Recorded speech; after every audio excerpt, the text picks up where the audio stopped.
Saya mengucap sebagai terima kasih kepada pihak Pemangku dengan segi mendukung saya dalam diri saya penghormatan untuk meresmikan menjadi speaker pada. I would also like to welcome all the participants to this conference from Semenanjung, Sabah, locally, dan saya harap dah habis spek buat yang lain.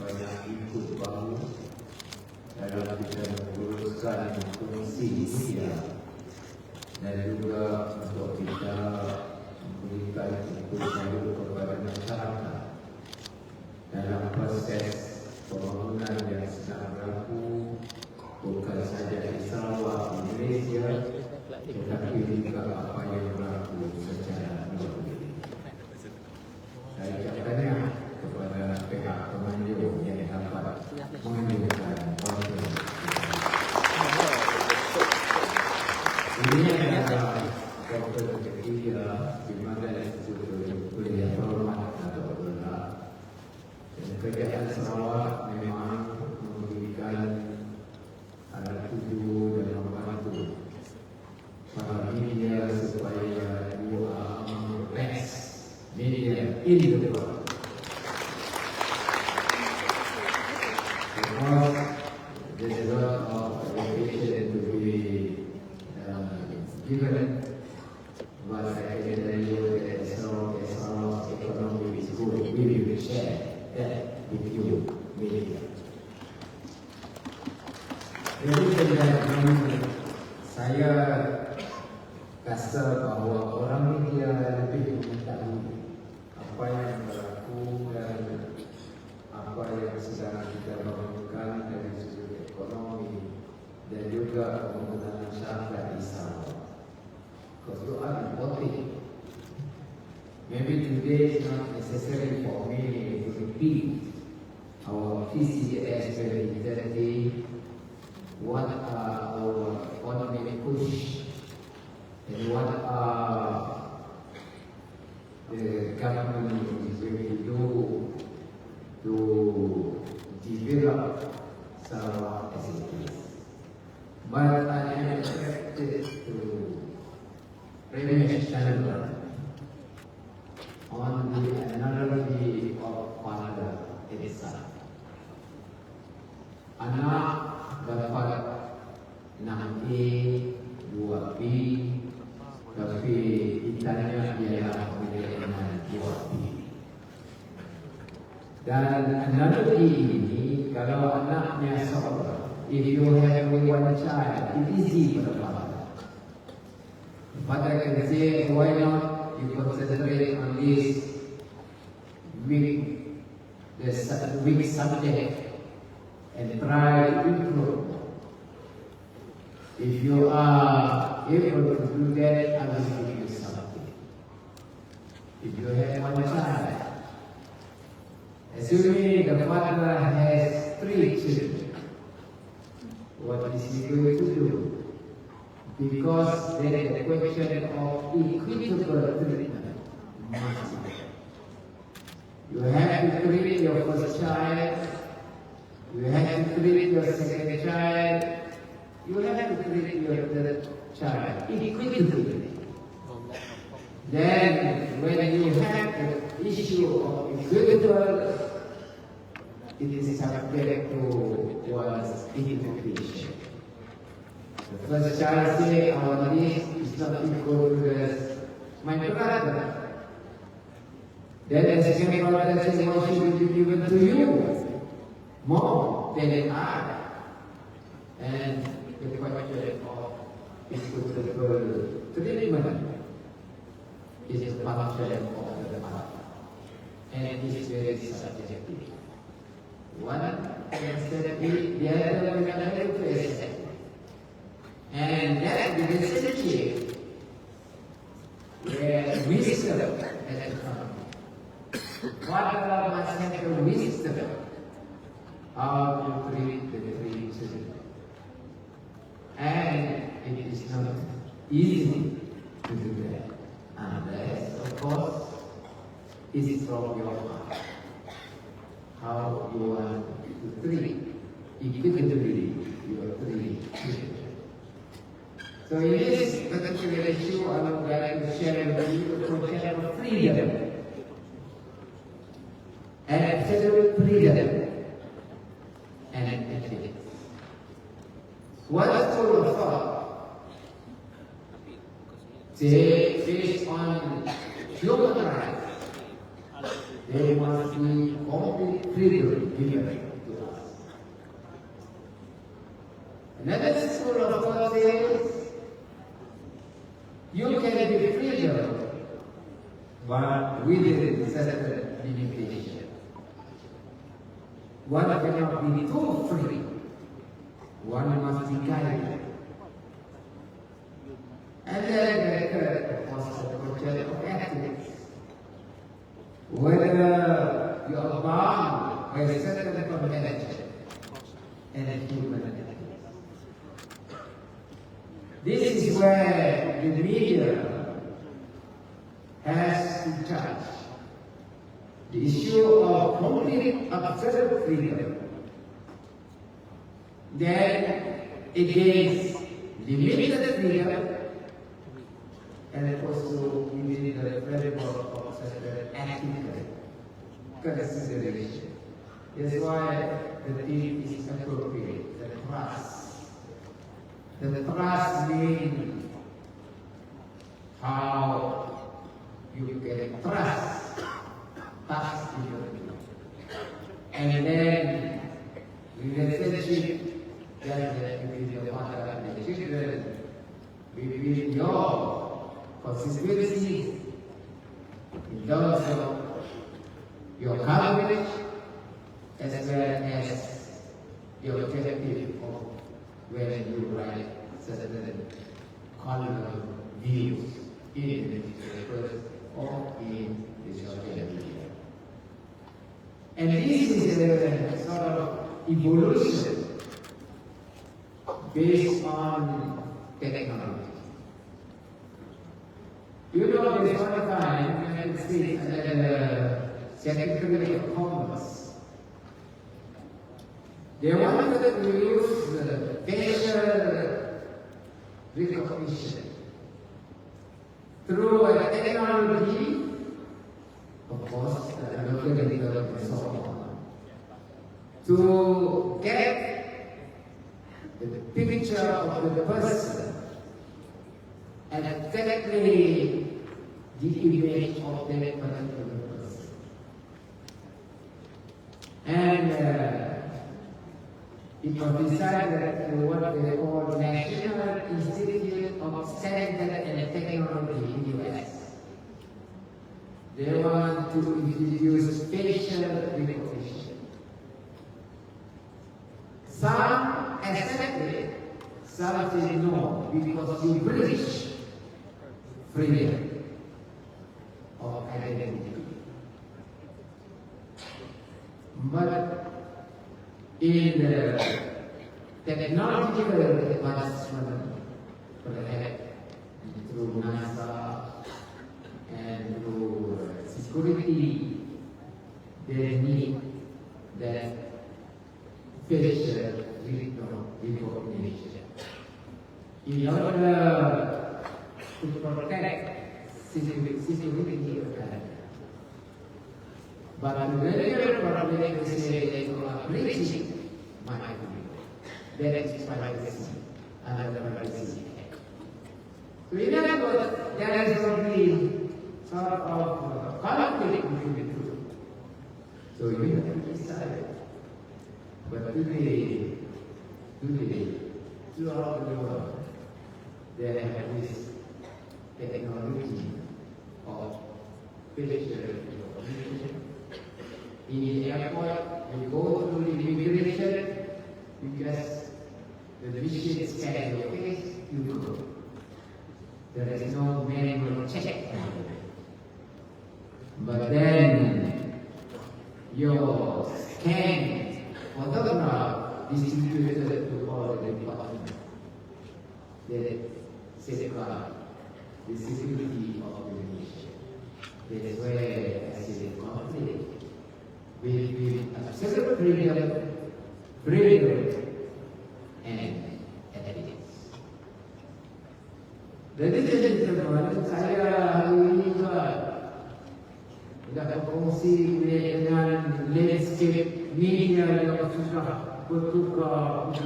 pantas.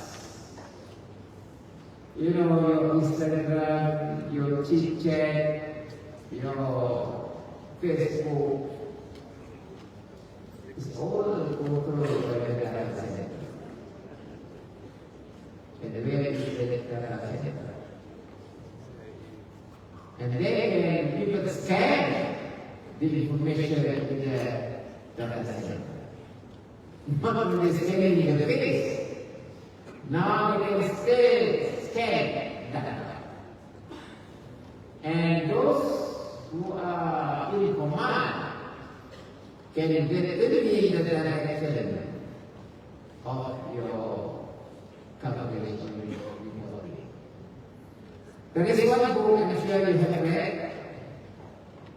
I'm sure wartawan sudah membaca buku ini. Buku ini bernama Supremacy. Supremacy. Dan dalam buku ini disebut mengenai dengan supremacy, AI, ChatGPT, and the rest that will change the world. Ditulis oleh seorang jurnalis, award-winning jurnalis, named Ahmad Awesome. If you have read that book, they're talking about the power of Microsoft, the power of Google, the power of ChatGPT. And these are the power that will give direction to the new world. And it involves the question of monopoly.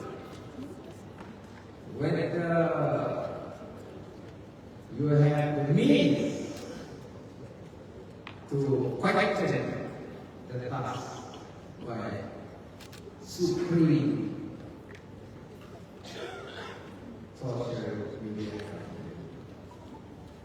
Jadi inilah masalah yang kita hadapi hari ini disebabkan oleh teknologi yang terbatas.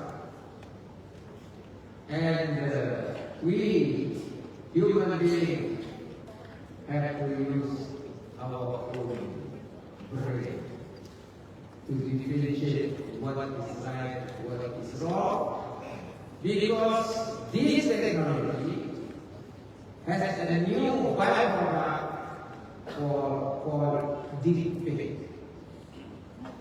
And this is where the AI company that can navigate the information and at the same time try to portray misinformation. So ladies and gentlemen, saya rasa media is great, and we human beings is now facing very difficult challenge in the world of technology. While the technology is meant for good, human to human, there are weaknesses in human. Meant for good, but can be misused. Similar to AI. Really, AI is like a sword. Pisau. Kadang-kadang untuk digunakan untuk kebaikan, in the kitchen you need the pisau. For cutting the meat, cutting the fish, and so on. But at the same time, the pisau, if you misuse it, can kill your opponent. And therefore, AI today, there must be a certain question of ethics in AI. There is freedom and ethics must come together. And it is meant for good. But human is actually human. Kadang-kadang salah menggunakan.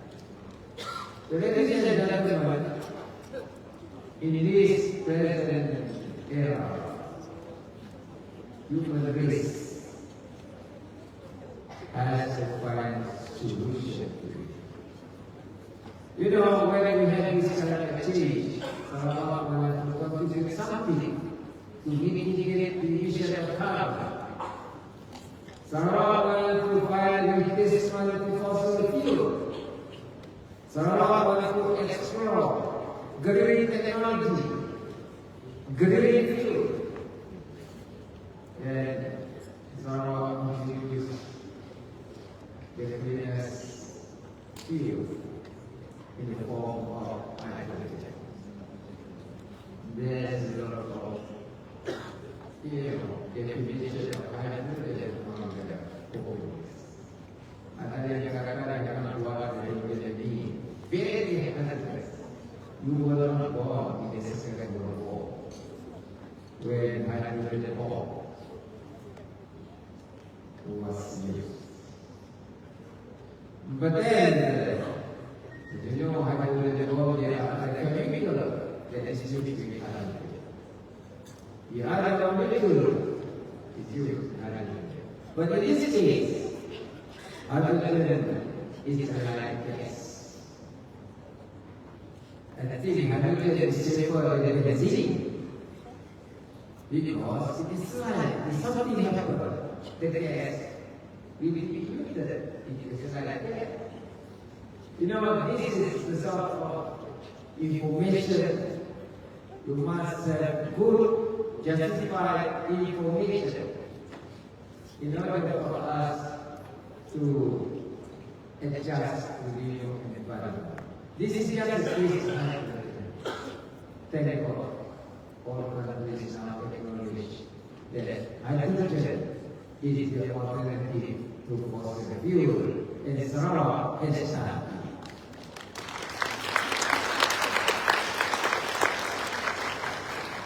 Now the question of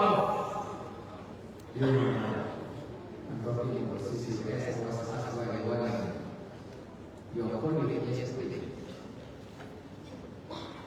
When I had that meeting yesterday with the Prime Minister, I told the Prime Minister, Sarawak has been low to cover the CCS company stockage. But then there is no regulation to regulate the transfer of carbon dioxide from the developed countries who want to store carbon in Sarawak. Because we have a reservoir of abundant land where you can store carbon. And I brought up this issue because Malaysia must have that regulatory framework. And then somebody was whispering me, perhaps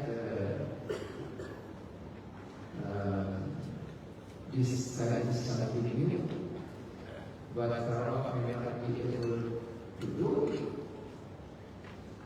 But I said, Sarawak is ready for the new economy, and we are equipping our young as a student to do the task of this complex economic development. That's why we give free education, free tertiary education to all anak Sarawak in Sarawak University. Before you are teachers, and when you talk about data, because sometimes you need data for you to debate on certain issue. We are equal, preparing to have our own data from the cloud. Yet it is from the low only. And we are ready to launch our own satellite. Sarawak satellite, we are ready to low Earth. So there is a right now from the cloud and then you can use it in terms of the advancement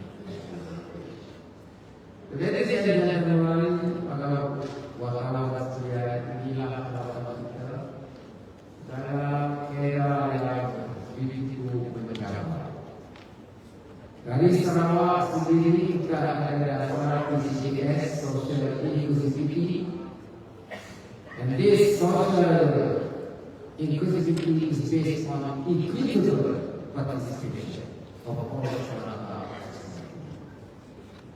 And this issue of equitability, those objectives, but there must be something from our heart that we want to do. This is the question of trust. We do it based on what your objective is. And we have to balance with the environment, so there must be people who discuss the issue of balancing the needs of the sustainable environment and the needs of our economic development. And this must be discussed in a very professional way. And with that sort of background, it is good that we have this sort of conference for us to debate, at the same time, to provide solution that we are facing. To the suggestion of Abdullah and Saudara Chandra, we are ready to collaborate with you. If you want someone to be the host, you can have it. Tapi jangan sampai ke media. You don't get media secara otomatis. Orang kata itu kata mana dulu PBB sesuatu. You are not there. If you want, we should together. We work together for the sake of good generation. Now, we work with you, and if you have to get international people to be, share with the knowledge, the knowledge, the experience, the wisdom. If you choose someone to be with you, anytime, we can have